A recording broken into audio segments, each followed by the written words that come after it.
एक साल के बाद इस प्रकार से फिजिकल बैठक के रूप में कोरोना के इस दौर से हटते हुए ये एक साल बाद ये बैठक हो रही है और इस एक साल में विश्वव्यापी संकट का सामना पूरे देश और हिंदुस्तान दुनिया ने किया और उस कोरोना के दौर में देश की अर्थव्यवस्था, दुनिया की अर्थव्यवस्था को जो नुकसान हुआ, जो इंफ्रास्ट्रक्चर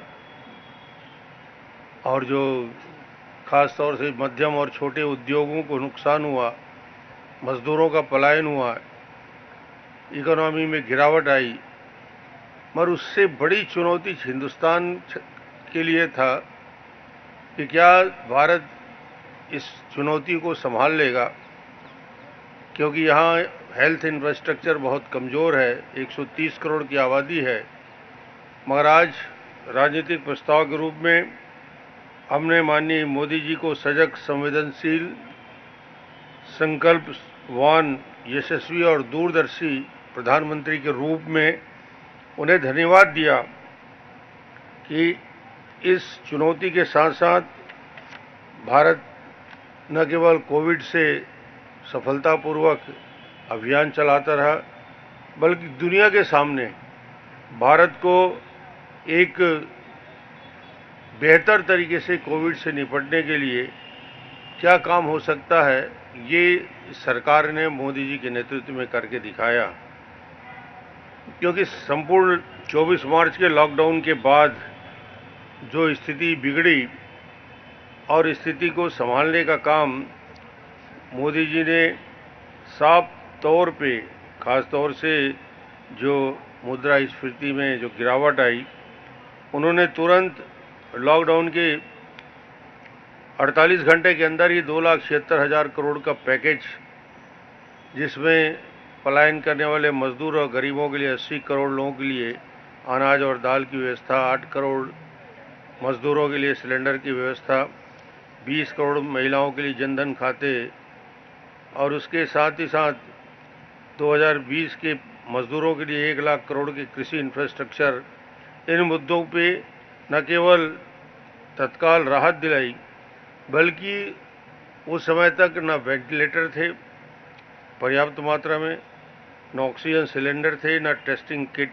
उपलब्ध थे।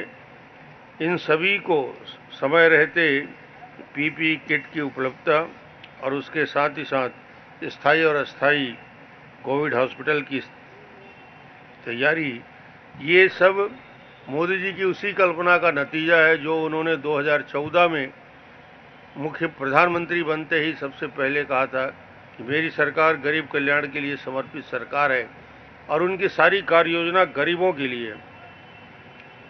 भारत ने अपनी श्रेष्ठता जाहिर की, हाइड्रोक्सीक्लोरोक्विन 200 देशों में, पैरास्टामोल अमेरिका सहित देशों में भेजने का काम किया और ये बताने का प्रयास किया कि भारत आज देश में उस बेहतर देशों के मुकाबले, जो अपने आप को विकसित राज्य कहते हैं, कोविड से बेहतर तरीके से मुकाबला भी किया।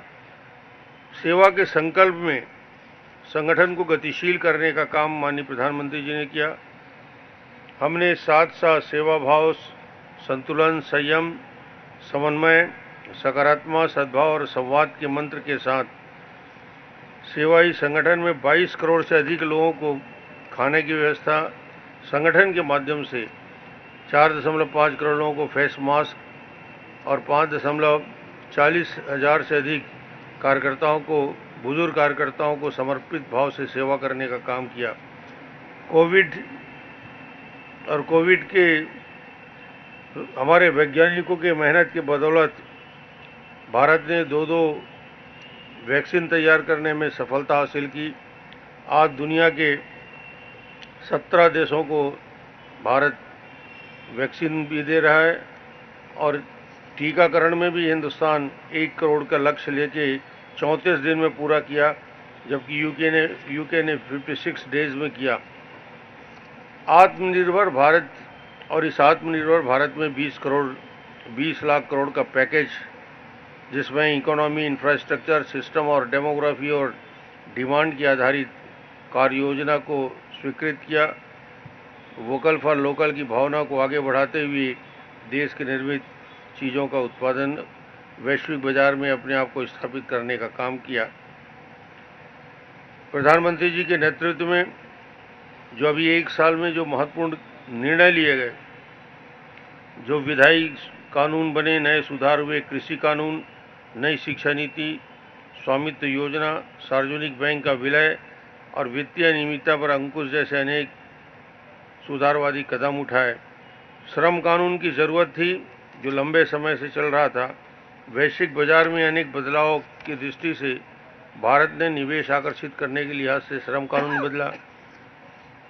कृषि कल्याण, कृषि सुधार के लिए जो 3 किसानों के हित में बड़े निर्णय लिए प्रधानमंत्री जी ने, जो किसानों के हित के लिए क्रांतिकारी कदम जिसको कहा जाता है, किसानों को उपज का वाजिब मूल्य मिले, उनको आय दुगनी हो, उनको उपज को कहीं भी बेचने की स्वतंत्रता मिले, और ये 3 कृषि कानून किसान के हित में और प्रधानमंत्री जी के नेतृत्व में आज राष्ट्रीय पदाधिकारी को बैठक में माननीय प्रधानमंत्री जी का हम सब ने अभिनंदन किया।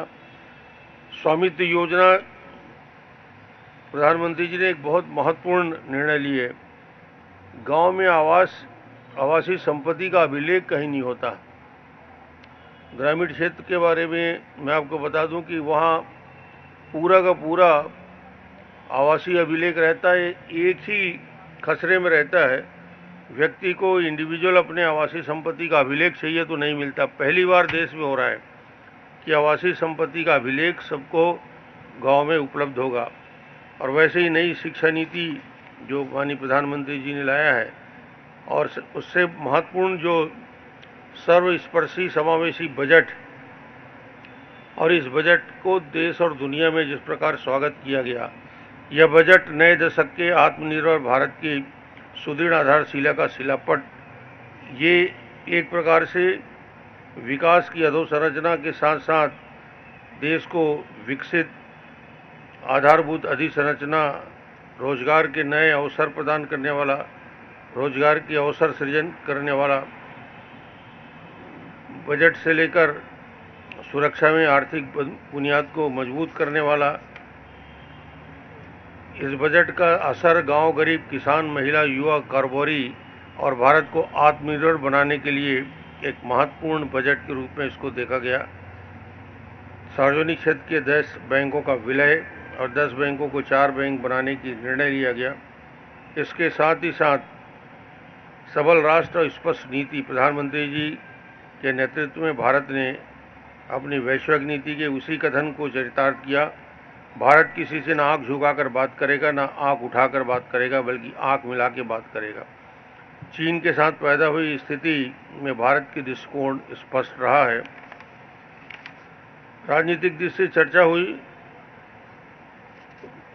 पदाधिकारियों को बैठक में बिहार के विधानसभा चुनाव के परिणाम के लिए, और जिस प्रकार बिहार में एक नकारात्मक वातावरण बनाया जा रहा था, भारतीय जनता पार्टी के प्रति वहां के लोगों ने विश्वास प्रकट किया और एनडीए को 125 सीट मिली। जम्मू कश्मीर में भी ऐतिहासिक अनुच्छेद 370 हटाने के बाद जो चुनाव हुए, असली जीत जमहूरियत की हुई और जिला परिषद में जम्मू कश्मीर की आवाम ने कई मिथक को तोड़े हैं। कश्मीर में आतंकवादी और अलगाववादी को दरकिनार कर लोगों को बेखौफ होकर लोकतंत्र में अपना भरोसा दिलाया है। इसके साथ ही साथ आने वाले समय में 5 राज्य के चुनाव की चर्चा हुई। पश्चिम बंगाल, तमिलनाडु, असम, केरल, पुदुचेरी विधानसभा, और इस विधानसभा के लिए इस बार पश्चिम बंगाल की जनता का जो अपार समर्थन प्रधानमंत्री नरेंद्र मोदी के नेतृत्व में भाजपा को मिल रहा है, ये विश्वास प्रकट किया कि अलोकतांत्रिक, दमनकारी, तुष्टीकरण को पनाह देने वाली सरकार जनता त्रस्त हो चुकी है और भारतीय जनता पार्टी पूरे विश्वास के साथ ये चुनाव जीतने जा रही है। असम में हम फिर से विकास के कामों को लेकर केंद्र और राज्य सरकार की लेके जा रहे हैं और उम्मीद कर रहे हैं कि आगामी चुनाव में भारतीय जनता पार्टी बहुमत के साथ जीतेगी। इसके साथ ही साथ अन्य क्षेत्रों में भी हमारा जनाधार बढ़ा है। तमिलनाडु और केरल में भाजपा ने संगठन को मजबूत किया है। पुदुचेरी में निश्चित रूप से भारतीय जनता पार्टी को नए विकल्प के रूप में देखा जा रहा है। अतः आज इस पूरे कार्य समिति की बैठक में, पदाधिकारियों की बैठक में राष्ट्रीय अध्यक्ष और प्रधानमंत्री जी को धन्यवाद दिया कि ऐसे कठिन समय में भी देश को एक नई दिशा देने का काम किया। चलिए सर।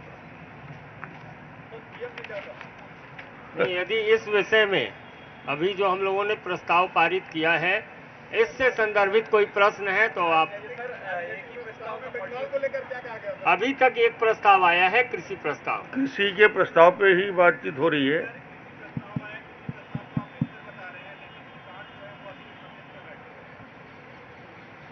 देखिए, ये कुछ विषय राजनीतिक कारणों से आंदोलन को लंबा खींचने की बातें हो रही है और ये सिर्फ और सिर्फ राजनीति की प्रेरित है। देश का किसान इससे खुश है। अलग अलग राज्यों में इसका जबरदस्त रूप से स्वागत हो रहा है, किसान संघ के द्वारा भी स्वागत हो रहा है और ये मुझे लगता है कि इस विशुद्ध रूप से कांग्रेस और कांग्रेस के समर्थित लेफ्ट के माध्यम से इस आंदोलन को जीवित रखने की साजिश है। सर, मेरा एक सवाल है।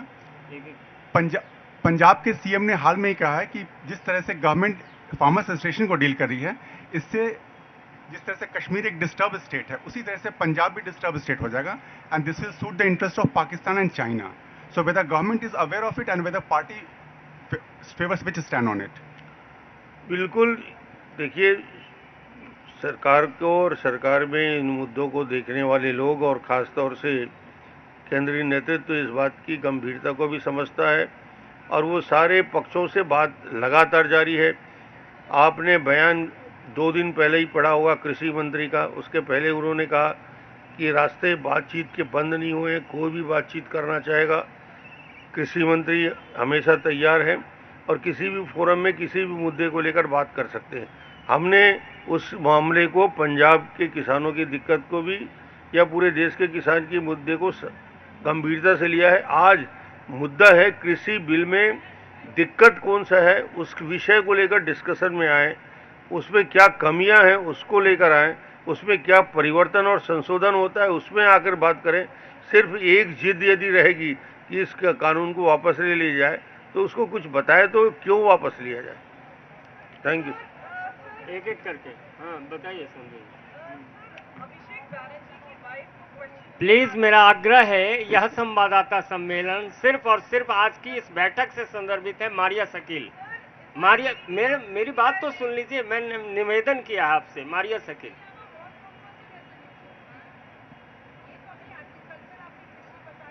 अभी 5 बजे फिर मिलेंगे हम लोग। 5 बजे फिर मिलेंगे। ठीक, फिर 5 बजे हम आपको पूरे सार के साथ मिलेंगे। चलिए।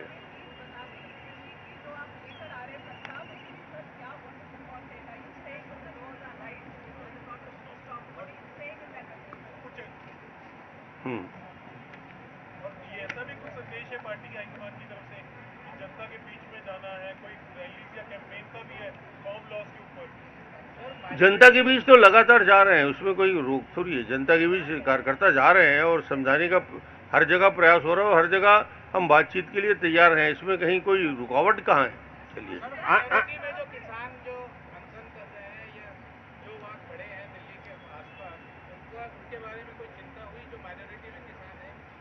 नहीं, सभी बातों में बात हो रही है। अंतिम प्रश्न मारिया शकील।